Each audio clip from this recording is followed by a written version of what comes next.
എല്ലാവർക്കും നമസ്കാരം. ദൈവത്തിൻ്റെ ഫേവർ, ഗോഡ്സ് ഫേവർ എന്നുള്ളൊരു സബ്ജക്റ്റിനെ കുറിച്ചാണ് ഇന്ന് ഞാൻ സംസാരിക്കുവാനായിട്ട് ആഗ്രഹിക്കുന്നത്. ഓക്കെ, അപ്പോൾ നമ്മൾക്കറിയാം നമ്മളുടെ റോമാലേഖനം 3-ാം അധ്യായത്തിലോട്ട് വരുമ്പോഴത്തേനും അവിടെ ചോദിക്കുന്ന ഒരു ക്വസ്റ്റ്യൻ ഉണ്ട്. ഇങ്ങനെയാണ് ചോദിച്ചിരിക്കുന്നത്: യഹൂദന് എന്ത് മേന്മ? അവർ പരിച്ഛേദന ചെയ്തതുകൊണ്ട് അവൻ എന്തെങ്കിലും പ്രയോജനമുണ്ടോ എന്ന് അവിടെ ഒരു ക്വസ്റ്റ്യൻ ചോദിച്ചിരിക്കുകയാണ്. അപ്പോൾ അതിന് ക്വസ്റ്റ്യൻ ചോദിച്ചതും പൗലോസ് തന്നെ അതിന് ഉത്തരവും അവിടെ പറഞ്ഞിരിക്കുകയാണ്. ഉണ്ട്, എല്ലാ അർത്ഥത്തിലും മേന്മയുണ്ട്. കാരണം ദൈവത്തിൻ്റെ അരുളപ്പാടുകളൊക്കെ കൊടുത്തിരിക്കുന്നത് ആർക്കാം? യഹൂദന് വേണ്ടിയാണ് കൊടുത്തത്, യഹൂദനാണ് കൊടുത്തത്. എന്നിട്ട് അവിടുന്നാണ് നമ്മൾക്ക് ജാതികളിലേക്ക് അത് കൈമാറ്റം ചെയ്യപ്പെട്ടിരിക്കുന്നത്. അത് നമ്മൾക്ക് മനസ്സിലാക്കുവാനായിട്ട് കഴിയും, അല്ലേ? അപ്പോൾ ദൈവത്തിൻ്റെ അരുളപ്പാടുകളും വാഗ്ദത്തങ്ങളും എല്ലാം ദൈവം ആദ്യം കൊടുത്തത് ആർക്കാം? യഹൂദനാണ് കൊടുത്തത്. എന്നിട്ട് അവിടുന്നാണത് ജാതികളിലേക്ക് കൈമാറ്റം ചെയ്യപ്പെട്ടതെന്ന് നമ്മൾക്ക് വിശുദ്ധ ബൈബിളിൽ നിന്ന് നമ്മൾക്ക് മനസ്സിലാകുന്ന കാര്യം തന്നെയാണല്ലേ. അപ്പോൾ ഓർക്കുക, ഇവിടെ എന്താണ്? ദൈവത്തിന് മുഖപക്ഷമുണ്ടോ? തിന്മയുടെ കാര്യത്തിൽ ദൈവത്തിന് എന്തില്ല? മുഖപക്ഷമില്ല. എന്ന് വെച്ചാൽ തെറ്റ ആര് ചെയ്താലും അവർക്കുള്ള ശിക്ഷ ഒരുപോലെ തന്നെയാണ്. അത് യഹൂദനാണെങ്കിലും യവനനാണെങ്കിലും അല്ലാത്തവരാണെങ്കിലും ആർക്കും ശിക്ഷയുടെ കാര്യത്തിൽ ദൈവം ഒരു മുഖപക്ഷവും കാണിക്കത്തില്ല. എന്നാൽ ദൈവത്തിന് ചില ഫേവറുകളുണ്ട്. എന്ന് വെച്ചാൽ ചില ദൈവത്തിന് കുറച്ച് ഒരു ഇഷ്ടത്തിൻ്റെ കാര്യത്തിൽ ദൈവത്തിന് വ്യത്യാസങ്ങളുണ്ട് എന്ന് ദൈവത്തിൻ്റെ വചനം ആദ്യം തൊട്ട് പരിശോധിച്ചാൽ തന്നെ നമ്മൾക്ക് മനസ്സിലാക്കുവാനായിട്ട് കഴിയുമല്ലേ.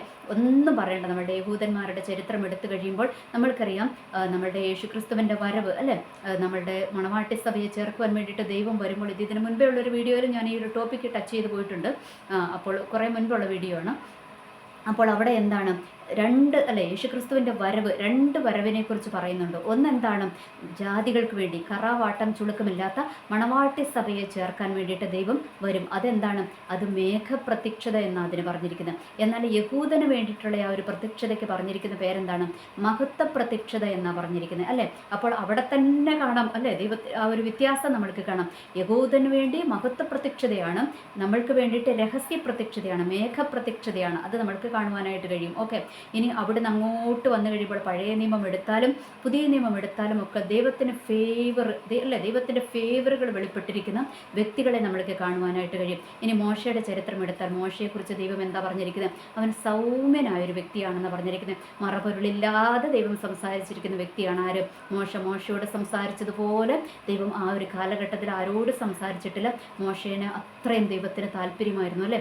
മറപൊരുളില്ലാതെ ഒരു സ്നേഹിതനെ പോലെ മോശയോട് സംസാരിച്ചു. അബ്രാഹമിൻ്റെ കാര്യത്തിലും പറയുന്നുണ്ട്, അബ്രാഹമിനെയും എൻ്റെ സ്നേഹിതൻ എന്നാണ് പറഞ്ഞിരിക്കുന്നത്, അല്ലേ? അബ്രാഹമിൻ്റെ കാര്യത്തിൽ നമ്മൾക്കറിയാം. ഇനി അവിടുന്ന് അങ്ങോട്ട് വന്നു കഴിയുമ്പോൾ എന്താണ്? ദാവീദിനെ പറഞ്ഞിരിക്കുന്നത് എന്താണ്? എൻ്റെ ഹൃദയപ്രകാരമുള്ള മനുഷ്യൻ എന്നാണ് ദാവീദിനെ പറഞ്ഞിരിക്കുന്നത്, അല്ലേ? ഇനി ദാനിയേലിൻ്റെ പുസ്തകത്തിലോട്ട് വരുമ്പോൾ ദാനിയേലിനെ കുറിച്ച് എന്താ പറഞ്ഞിരിക്കുന്നത്? ഏറ്റവും പ്രിയ പുരുഷനായ ദാനിയേലെ എന്നാണ് പറഞ്ഞിരിക്കുന്നത്. ഇനി നമ്മൾക്ക് പത്രോസിൻ്റെയും യോഹന്നാൻ്റെയൊക്കെ ലേഖനത്തിൽ നമ്മൾക്ക് പ്രിയ മക്കളെ കാണാം, അല്ലേ? മക്കളുമുണ്ട്, ദൈവത്തിന് പ്രിയ മക്കളുമുണ്ട്. ഓക്കെ, അവിടെ ഒരു പ്രിയ മകനായിരുന്നു ആര്? ദാനിയേൽ എന്ന് നമ്മൾക്ക് കാണാം. ഇനി നമ്മൾക്ക് പുതിയ നിയമത്തിലോട്ട് വന്നു കഴിയുമ്പോൾ ദൈവത്തിൻ്റെ ഫേവർ ഏറ്റവും കൂടുതൽ ലഭിച്ചിരിക്കുന്ന ശിഷ്യന്മാരിൽ ഏറ്റവും കൂടുതൽ സ്നേഹിച്ചിരുന്ന ശിഷ്യൻ ആരായിരുന്നു? അത് യോഹന്നാനായിരുന്നു, അല്ലേ? അത് വിശുദ്ധ ബൈബിളിനകത്ത് എഴുതി വെച്ചിരിക്കുന്നതാണ്. യേശുക്രിസ്തു ഏറ്റവും സ്നേഹിച്ച ശിഷ്യനായിരുന്നു യോഹന്നാൻ എന്ന് നമ്മൾക്കിവിടെ കാണുവാനായിട്ട് കഴിയും. അപ്പോൾ നമ്മൾ വിചാരിക്കും, അല്ലയോ ഈ ദൈവത്തിന് ഭയങ്കര തിരിച്ചു വ്യത്യാസമാണല്ലോ, ദൈവത്തിന് കുറച്ച് പേരോട് ഭയങ്കര സ്നേഹവും കുറച്ച് പേരോട് സ്നേഹക്കുറവുമാണല്ലോ എന്നൊക്കെ നമ്മൾക്ക് ഇവിടെ കാണുവാനായിട്ട് കഴിയും. എന്നാൽ ഇവരുടെ ഓരോരുത്തരുടെയും ദൈവം ഈ ഫേവറായിട്ട് വെച്ചിരിക്കുന്ന ഓരോ വ്യക്തികളുടെ ചരിത്രം എടുത്താലും നമ്മൾക്ക് മനസ്സിലാകുന്ന കാര്യമുണ്ട്. ദൈവത്തിന് അവരോട് മാത്രമല്ല, അവർക്ക് ദൈവത്തിനോട് ഒരു പ്രത്യേക സ്നേഹമായിരുന്നു എന്ന് നമ്മൾക്ക് മനസ്സിലാക്കുവാനായിട്ട് കഴിയും, അല്ലേ? അപ്പോൾ ഈ മോശയുടെ ചരിത്രം എടുത്താലോ, മോശ ദൈവം വിളിച്ചപ്പോൾ ദൈവത്തിന് വേണ്ടി അങ്ങ് ഇറങ്ങി പുറപ്പെട്ടിരിക്കുക. പുള്ളിക്കായിട്ടൊന്നും ചോദിച്ചില്ല ദൈവത്തോട്, അല്ലേ? എന്നാൽ മോശയ്ക്ക് 2 മക്കളുണ്ട്. അവർക്കൊരു ലേവി ഗോത്രത്തിൽ അവർക്കൊരു സ്ഥാനം പോലും മോശ ചോദിച്ചില്ല. എന്നാൽ മോശയുടെ മരണശേഷം ഇസ്രായേൽ മക്കളാണ് അവർക്ക് ലേവി ഗോത്രത്തിൽ അവർക്ക് സ്ഥാനം കൊടുത്തതെന്ന് നമ്മൾക്ക് വായിക്കുമ്പോൾ നമ്മൾക്ക് മനസ്സിലാകുന്ന കാര്യമാണ്. ഓക്കെ, അപ്പോൾ മോശയെ സംബന്ധിച്ചിടത്തോളം മോശയ്ക്ക് വേണ്ടി ഒന്നും ചെയ്തില്ല. മോശ ദൈവത്തിന് വേണ്ടി മാത്രം പ്രവർത്തിച്ച ആളല്ലേ. ആ ഏൽപ്പിച്ച പ്രവൃത്തി വിശ്വസ്തയോടെ നിർവഹിച്ച ഒരു വ്യക്തിയാണ് ആര്? മോശ. സ്വന്തമായിട്ടൊന്നും നോക്കാതെ ദൈവത്തിന് വേണ്ടി, ദൈവത്തിൻ്റെ നാമത്തിൻ്റെ മഹത്വത്തിന് വേണ്ടി പ്രവർത്തിച്ച ആളാണ് ആര്? മോശ എന്ന് പറയുന്നത്.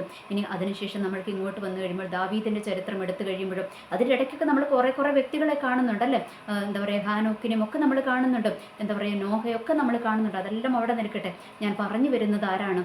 നമ്മൾക്ക് മെയിൻ ഒരു വ്യക്തികളെ തൊട്ടാണ് പോകുന്നത് കേട്ടോ. അപ്പോൾ ഈ ദാവീദിൻ്റെ ചരിത്രം എടുത്തു കഴിയുമ്പോഴും ദാവീദിനെ കുറിച്ച് പറഞ്ഞിരിക്കുകയാണ് എൻ്റെ ഹൃദയപ്രകാരമുള്ള മനുഷ്യനല്ലേ. നമ്മൾക്ക് എന്താ പറയുക, സങ്കീർത്തനം എടുത്തു കഴിയുമ്പോൾ നമ്മൾക്ക് ആ ദാവീദിനെ അങ്ങ് മനസ്സിലാകും. ദാവീദും ദൈവത്തോട് എന്തോരം പറ്റിച്ചേർന്നിരുന്ന ഒരു മനുഷ്യനായിരുന്നുവെന്നും സങ്കീർത്തനത്തിൽ നമ്മൾക്ക് മനസ്സിലാക്കുവാനായിട്ട് കഴിയും. ദാവീദിനെ പോലെ എന്താണ് അത്രയും പോരാട്ടത്തിൻ്റെ നടുവിലൂടെ കടന്നുപോയ ഒരു വ്യക്തിയില്ല. എന്നിട്ട് പോലും എങ്ങോട്ട് പോകുമ്പോഴും ദൈവത്തോട് അനുവാദം ചോദിച്ചിട്ടേ പോകത്തുള്ളൂ അല്ലേ. ദൈവത്തോട് വല്ലാത്തൊരു ഒരു അറ്റാച്ച്മെൻ്റ് ആയിരുന്നു ആർക്കുണ്ടായിരുന്നത്? ദാവീദിനുണ്ടായിരുന്നതെന്ന് നമ്മൾക്ക് കാണുവാനായിട്ട് കഴിയും. ദാവീദിൻ്റെ ആ ഒരു അറ്റാച്ച്മെൻറ്റ് ദൈവത്തിനും മാറി നിൽക്കുവാനായിട്ട് കഴിഞ്ഞില്ല. അതുകൊണ്ടാണ് ദൈവം പറഞ്ഞത് എൻ്റെ ഹൃദയപ്രകാരമുള്ള മനുഷ്യനല്ലേ. ദാവീദ് രാജാവായി കഴിഞ്ഞിട്ട് പുള്ളിയെ എന്തോർക്കുന്ന മനുഷ്യനാണ്. ദാവീദ് എവിടെയായിരുന്നു എന്നുള്ളതും ഞാനൊരു ഇടയച്ചർക്കനായിരുന്നുവെന്നും അപ്പൻ്റെ ആടുകളെ മേയിച്ച് അപ്പൻ്റെ ഭവനത്തിൽ തള്ളപ്പെട്ടവനായിട്ട് അപ്പൻ്റെ ആടുകളെ മേയിച്ച് ഞാൻ നടന്നവനായിരുന്നു. അപ്പനോ എനിക്ക് ഒരു പ്രൊട്ടക്ഷനും തന്നില്ല അല്ലേ. ആടുകളെയുമായിട്ട് വിട്ടേക്കുമായിരുന്നു. കരടീനെ കണ്ടു അല്ലേ, സിംഹത്തിനെ കണ്ടു, എല്ലാം കണ്ടു. പക്ഷേ അവിടെയൊക്കെ രക്ഷകനായിട്ട് അപ്പനും അമ്മയും ആരുമല്ല എത്തിയത്. സഹോദരങ്ങളൊന്നും വന്നില്ല. അവിടെ രക്ഷകനായിട്ട് എത്തിയതാരാണ്? ദൈവമാണ് എത്തിയത് അല്ലേ. അതൊക്കെ ദാവീദങ്ങ് ഓർത്ത് ദൈവത്തിന് അങ്ങ് സ്തുതി പറഞ്ഞുകൊണ്ടിരിക്കുകയാണ്. സങ്കീർത്തനം എടുത്താൽ നമ്മൾക്കറിയാം ദാവീദ് എന്ന് പറയുന്ന മനുഷ്യൻ്റെ വീഴ്ചകളും ആ വീഴ്ചകൾ ഏറ്റുപറഞ്ഞതും അല്ലേ, പുള്ളി ദൈവത്തോട് ചേർന്നിരുന്നതും ഒക്കെ നമ്മൾക്ക് മനസ്സിലാക്കുവാനായിട്ട് കഴിയും. അപ്പോൾ ആ ഒരു ദൈവത്തോട് ചേർന്നിരുന്നത് കൊണ്ട് തന്നെയാണ് ദൈവം ദാവീദിനോടും ചേർന്നിരുന്നത് എന്ന് നമ്മൾക്ക് മനസ്സിലാക്കുവാനായിട്ട് കഴിയും. ഓക്കെ, അതെല്ലാം അവിടെ നിൽക്കട്ടെ. ഇനി അടുത്തത് യോഹന്നാൻ്റെ ചരിത്രത്തിലോട്ട് വന്നു കഴിയുമ്പോൾ യോഹന്നാൻ എന്താണ്? യോഹന്നാനെ സംബന്ധിച്ചിടത്തോളം യോഹന്നാന് യേശുക്രിസ്തുവിൻ്റെ മാർവിലോട് ചേർന്ന് കിടന്ന ഒരാൾ എന്ന് വെച്ചാൽ എപ്പോഴും ആ ഒരു ഹൃദയസ്പന്ദനം പോലും കിട്ടണം. എപ്പോഴും ഇങ്ങനെ ഒരു പെറ്റായിട്ട് അല്ലേ, യേശുക്രിസ്തുവിൻ്റെ ഒരു പെറ്റായിട്ട് ഇങ്ങനെ കൂടെ പറ്റി ചേർന്ന് നടക്കുന്ന ഒരു വ്യക്തിയാണ് ആര്? യോഹന്നാൻ. അത് നമ്മൾക്ക് വചനത്തിന് പല ഭാഗത്തുനിന്നും നമ്മൾക്കത് മനസ്സിലാക്കുവാനായിട്ട് കഴിയും. പത്രോസ് എടുത്തു ചാടി ദൈവത്തിന് വേണ്ടി ചെയ്യുന്ന വ്യക്തിയായിരുന്നു. പത്രോസിനോടും ദൈവത്തിന് സ്നേഹമുണ്ട്, സ്നേഹത്തിന് കുറവൊന്നുമില്ല. എന്നാൽ പത്രോസിനെ ദൈവം ഏൽപ്പിക്കേണ്ട സ്ഥാനങ്ങളൊക്കെ ഏൽപ്പിച്ചുവല്ലോ. എൻ്റെ കുഞ്ഞാടുകളെ മേയ്ക്കാൻ പറഞ്ഞു, സഭയുടെ അടിസ്ഥാനം പത്രോസിലൂടെ ഇടുന്നതെന്നൊക്കെ പറഞ്ഞു അല്ലേ. അതെല്ലാം പറഞ്ഞ് പത്രോസിന് വേണ്ടുന്ന വാഗ്ദത്തങ്ങളൊക്കെ കൊടുത്തു. പത്രോസ് ചെയ്തതിനെല്ലാം ദൈവം പത്രോസിനോടും നല്ല കരുണയും സ്നേഹവും ഉള്ളവനായിരുന്നു. എന്നാൽ എന്താ പറയുക, യോഹന്നാനോട് കുറച്ചും കൂടെ സ്നേഹം കൂടുതൽ കാണിച്ചത് എന്തുകൊണ്ടാണ്? യോഹന്നാനും അങ്ങനെ തന്നെയായിരുന്നു. എപ്പോഴും എവിടെയായിരുന്നു? യേശുക്രിസ്തുവിൻ്റെ അടുത്തേ ഇരിക്കത്തുള്ളൂ. യേശുക്രിസ്തുവിൻ്റെ നെഞ്ചോട് ചേർന്ന് കിടക്കുക. നമ്മൾക്കറിയാം ആ ഒരു എന്താ പറയുക അന്ത്യത്താഴ സമയത്തല്ലേ യേശുക്രിസ്തു അത്രയും ടെൻഷൻ അടിച്ചിരിക്കുന്ന സമയമാണ്. കാരണം തൻ്റെ മുൻപിൽ ഇനി താൻ അനുഭവിക്കുവാൻ പോകുന്ന ആ ഒരു വലിയ ഒരു ദൗത്യത്തെക്കുറിച്ചുള്ള ഒരു വേവലാതിയൊക്കെ ദൈവത്തിനുണ്ടായിരുന്നുവെന്ന് നമ്മൾക്ക് മനസ്സിലാക്കുവാനായിട്ട് കഴിയും. അപ്പോൾ പോലും എന്താണ്, ദൈവത്തിൻ്റെ ആ ഒരു ചങ്കിലോട്ടങ്ങ് ചേർന്ന് കിടന്നവനാണ് ആര്? ഈ യോഹന്നാൻ എന്ന് പറയുന്നത്. അതുകൊണ്ട് നമ്മൾക്കറിയാം യോഹന്നാനെയും കൊണ്ട് ദൈവം എന്തെഴുതിപ്പിച്ചു? വെളിപ്പാട് പുസ്തകത്തിൻ്റെ ആ ഒരു വലിയ റെവലേഷൻ അല്ലേ, അതെഴുതിയത് ആരാണ്? അത് യോഹന്നാനെയും കൊണ്ട് ആ ദൈവം എഴുതിപ്പിച്ചതല്ലേ. അപ്പോൾ ദൈവത്തിൻ്റെ ഫേവർ അവിടെ നമ്മൾക്ക് കാണുവാനായിട്ട് കഴിയും. ഇനി ഇപ്പറേ വന്നു കഴിയുമ്പോൾ എന്താണ്? ദാനിയേലിൻ്റെ പുസ്തകത്തിലോട്ട് വന്നു കഴിയുമ്പോൾ ദാനിയേൽ എന്താണ്? സ്വന്തമായിട്ടൊന്നും ആഗ്രഹിക്കുന്നില്ല അല്ലേ. എല്ലാം ദൈവത്തിന് വേണ്ടി. പിന്നെ പുള്ളി അവിടെ 21 ഡേയ്സ് ദൈവത്തിൻ്റെ സന്നിധിയിൽ എന്താണ് അവിടെ ഫാസ്റ്റിംഗ് ഇരുന്നു അല്ലേ. ദാനിയേൽ ഫാസ്റ്റിംഗ് നമ്മൾക്ക് അവിടെ കാണുവാനായിട്ട് കഴിയും. ഫാസ്റ്റിംഗ് ഇരുന്ന് എന്തിനു വേണ്ടിയിരുന്നു? പുള്ളിക്ക് എന്തെങ്കിലും കിട്ടാനാണ്? അല്ല. ഇസ്രയേലിന് എൻ്റെ ദൈവമേ ആയിരുന്നു, ഇസ്രയേലിന് എന്ത് സംഭവിക്കും അത് അല്ലേ. ആ രാജ്യത്തെക്കുറിച്ചുള്ള വേവലാതിയായിരുന്നു പുള്ളിയുടെ മനസ്സിൽ. അപ്പോൾ പുള്ളിയുടെ ആ ഒരു പരമാർത്ഥത ദൈവം കണ്ടു. അതുകൊണ്ട് ആ ദൈവം എൻ്റെ ഏറ്റവും പ്രിയ പുരുഷനായ ദാനിയേലേ എന്ന് വിളിച്ചതല്ലേ. പിന്നെ സിംഹക്കുഴിയിൽ വീണു അല്ലേ. സിംഹക്കുഴിയിൽ ഇട്ടപ്പോഴും ദൈവത്തെ തള്ളിപ്പറഞ്ഞല്ല ദൈവം വന്ന് രക്ഷിക്കുമെന്ന് ദാനിയേൽ വിശ്വസിച്ചു. ഇനി അതുകൂടാതെ നമ്മൾക്കറിയാം ദൈവം വിടുവിച്ചില്ലെങ്കിലും ആ ദൈവത്തെ തള്ളിപ്പറയുവാൻ ദാനിയേൽ എന്താണ് തയ്യാറായില്ല എന്ന് നമ്മൾക്ക് മനസ്സിലാക്കുവാനായിട്ട് കഴിയും. അപ്പോൾ ഇവിടെ എല്ലാം നമ്മൾ മനസ്സിലാക്കേണ്ട ഒരു കാര്യമുണ്ടല്ലോ, അവരോട് മാത്രമേ ഉള്ളൂ അല്ലല്ലേ. നമ്മൾക്ക് ഇന്നത്തെ ഈ സമൂഹത്തിലോട്ട് വന്നാലും ദൈവത്തിന് ഫേവറുണ്ട്, ദൈവത്തിന് മക്കളുമുണ്ട്, പ്രിയ മക്കളുമുണ്ട്. അപ്പോൾ പ്രിയ മക്കളുടെ പദവി കിട്ടണമെങ്കിൽ എങ്ങനെയാണ്? എല്ലാവരും ദൈവത്തിൻ്റെ മക്കളാണ്. എന്നാൽ ഈ പ്രിയ മക്കൾ എന്ന പദവി കിട്ടണമെങ്കിൽ കുറച്ച് ബുദ്ധിമുട്ട് എന്ന് ഞാൻ പറഞ്ഞതിൻ്റെ അർത്ഥം നമ്മളും എന്താണ് ദൈവത്തോടൊരു ആത്മാർത്ഥത കാണിക്കണം എന്ന് വെച്ചാൽ നമ്മളൊരു സ്തോത്രം പറഞ്ഞാൽ, അത് ഞാൻ പഴയ വീഡിയോകളിലൊക്കെ പറഞ്ഞിട്ടുണ്ട്, എന്നാലും ഞാൻ റിപ്പീറ്റഡ് ചെയ്യുവാണ്. ഒരു സ്തോത്രം പറഞ്ഞാൽ അത് നമ്മളുടെ ഹൃദയത്തിൻ്റെ ആഴത്തിൽ നിന്നായിരിക്കണം. എന്ത് ദൈവത്തിന് വേണ്ടി നമ്മൾ എന്ത് ചെയ്താലും ഒന്നും ആകത്തില്ല. ദൈവം നമ്മൾക്ക് വേണ്ടി വില മുടക്കിയതിൻ്റെ ഒന്നും ആകത്തില്ല. എന്നാലും നമ്മൾ എന്ത് ചെയ്താലും അത് ഹൃദയത്തിൻ്റെ ആഴത്തിൽ നിന്ന് ദൈവത്തോടുള്ളൊരു സ്നേഹത്തെ പ്രതി നമ്മൾ ചെയ്യണം. ഇനി എന്താ പറയുക, നമ്മുടെ ആത്മീയ നേതൃത്വങ്ങളെ കാണിക്കുവാനോ സഭയിലുള്ളവരെ കാണിക്കുവാനോ കാണിക്കുവാനോ അവരുടെ മുൻപിൽ പേരെടുക്കുവാനോ ഒക്കെ നമ്മൾ എന്തെങ്കിലുമൊക്കെ കാട്ടിക്കൂട്ടിയത് കൊണ്ട് ഒരു കാര്യവുമില്ല. നമ്മളുടെ ഉള്ളിൽ ദൈവത്തോടുള്ള ഒരു സ്നേഹം ഉണ്ടായിരിക്കണം, അല്ലേ? അത് ദൈവത്തോടുള്ള പരമാർത്ഥതയോടെ നമ്മൾ ചെയ്യണം. എന്ന് വെച്ചാൽ ഒരു രൂപ ഞാൻ പോകുന്ന ആലയത്തിൽ ഞാൻ ഇടുന്നുണ്ടെങ്കിൽ അത് എനിക്ക് അതിനകത്തുനിന്ന് പ്രതിഫലം കിട്ടുമെന്നുള്ളൊരു മൈൻഡോടെ ഞാൻ ഇട്ട് കഴിഞ്ഞാൽ അതിനകത്ത് ഒരു കാര്യവുമില്ല, അതിനകത്തൊന്നും കിട്ടാനും പോകുന്നില്ല. അതേസമയം എനിക്കതിൻ്റെ പ്രതിഫലം കിട്ടിയാലും കിട്ടിയില്ലെങ്കിലും ഞാൻ എൻ്റെ ദൈവത്തിന് വേണ്ടി കൊടുക്കുന്നു എന്നുള്ളൊരു മനസ്സോടെ നമ്മൾ ഇട്ട് കഴിയുമ്പോൾ അവിടെ എന്തുണ്ടാകും? ദൈവത്തിൻ്റെ പ്രസാദമുണ്ടാകും, അല്ലേ? അത് നമ്മൾക്ക് ദൈവത്തോടുള്ള ഒരു ആത്മാർത്ഥതയായിട്ട് ദൈവം കണക്കിടും.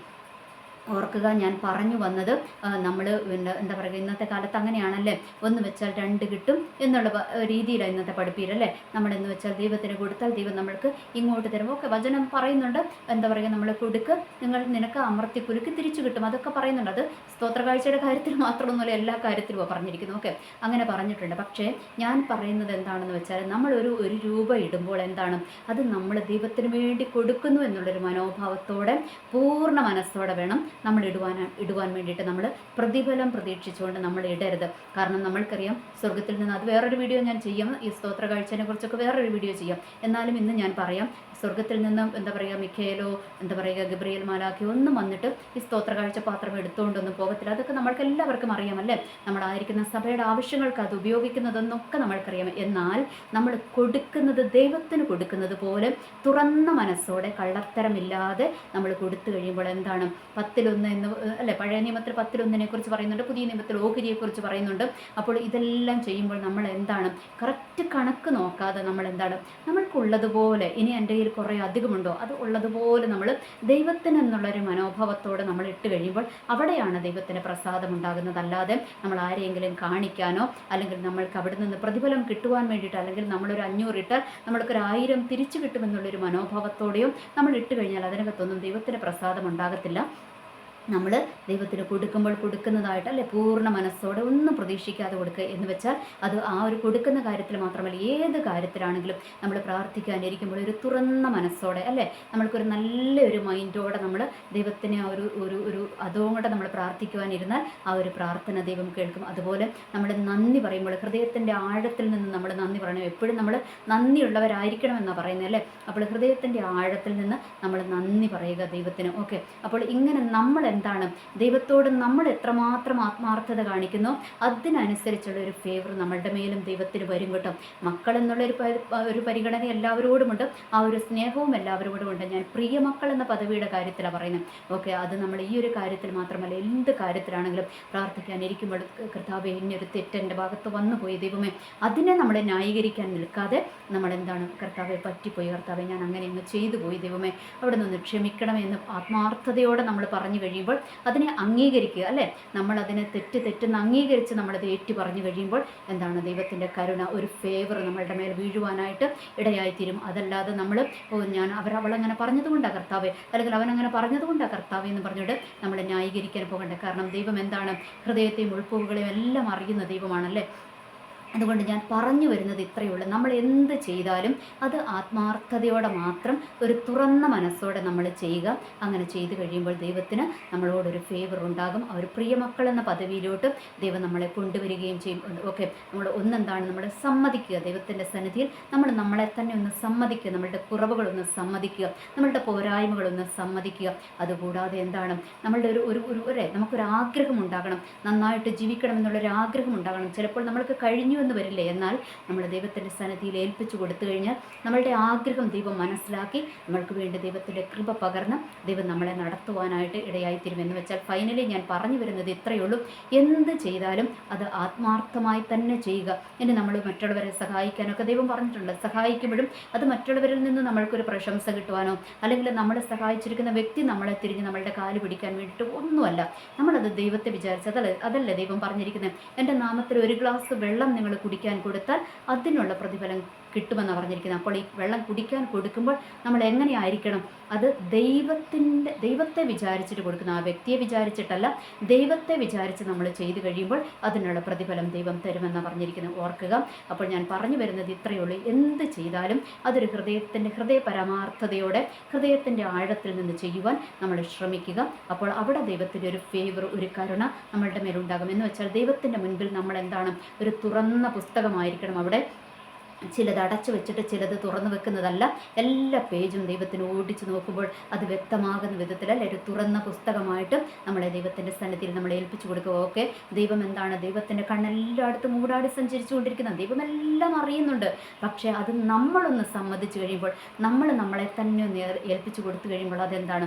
അത് ദൈവത്തിന് ഭയങ്കര സന്തോഷമുള്ള കാര്യമാണ്. ഓർക്കുക, നമ്മൾക്കറിയാം, നമ്മളുടെ എന്താ പറയുക, പേരൻസ് ആയിട്ടുള്ളവർക്ക് മനസ്സിലാകാം. ഇനി അതല്ലെങ്കിൽ നമ്മൾ മക്കളാണെങ്കിൽ നമ്മൾക്കറിയാം, അല്ലേ, നമ്മൾ എന്തെങ്കിലും ഒന്ന് പേരൻസിൻ്റെ അടുത്ത് നമ്മളൊന്ന് ചിലതൊക്കെ ഒന്ന് തെറ്റ് പറ്റിപ്പോയി എന്ന് സമ്മതിച്ച് കഴിയുമ്പോൾ, അത് എത്ര വലിയ തെറ്റാണെങ്കിലും നമ്മളതൊന്ന് സമ്മതിച്ചേറ്റ് പറഞ്ഞു കഴിയുമ്പോൾ അവർക്ക് നമ്മളോടൊരു പ്രത്യേക കരുണയുണ്ടാകും. എന്ന് വെച്ചാൽ, ഇവന് ചെയ്തെങ്കിലും എന്നോട് അത് മറച്ചു വെക്കാതെ എന്നോട് പറഞ്ഞല്ലോ എന്നുള്ള ഒരു കൺസെപ്റ്റ് അവർക്കുണ്ടാകും. ഇനി അത് നമ്മൾക്ക് മക്കളുണ്ടെങ്കിൽ ആ മക്കളുടെ കാര്യത്തിലാണെങ്കിൽ പോലും അവർ മറച്ചു വെക്കാതെ നമ്മളോട് ചിലതൊക്കെ ഒന്ന് ഏറ്റു പറഞ്ഞു കഴിയുമ്പോൾ നമ്മൾക്കൊരു വല്ലാത്ത വാത്സല്യം അവരോട് ഉണ്ടാകുമല്ലേ. എന്ന് പറയുന്നത് പോലെ തന്നെ ദൈവത്തിൻ്റെ മുൻപിൽ എന്താണ്? നമ്മളൊരു തുറന്ന പുസ്തകമായിട്ട് ഏൽപ്പിച്ചു കൊടുത്തു കഴിയുമ്പോൾ ദൈവത്തിൻ്റെ കരുണ, ദൈവത്തിൻ്റെ ഫേവർ നമ്മളുടെ മേലുണ്ടാകും. പറഞ്ഞു വന്നത് ഇത്രയേ ഉള്ളൂ. ദൈവത്തിൻ്റെ തിരുസന്നിധിയിൽ ഒരു ആത്മാർത്ഥതയോടെ മുന്നോട്ട് പോകുവാൻ നമ്മൾക്ക് ഈ ദിവസങ്ങളിൽ ശ്രമിക്കാം. എനിവേ, എല്ലാവർക്കും നല്ലൊരു ദിവസം ആശംസിക്കുന്നു. നന്ദി, നമസ്കാരം.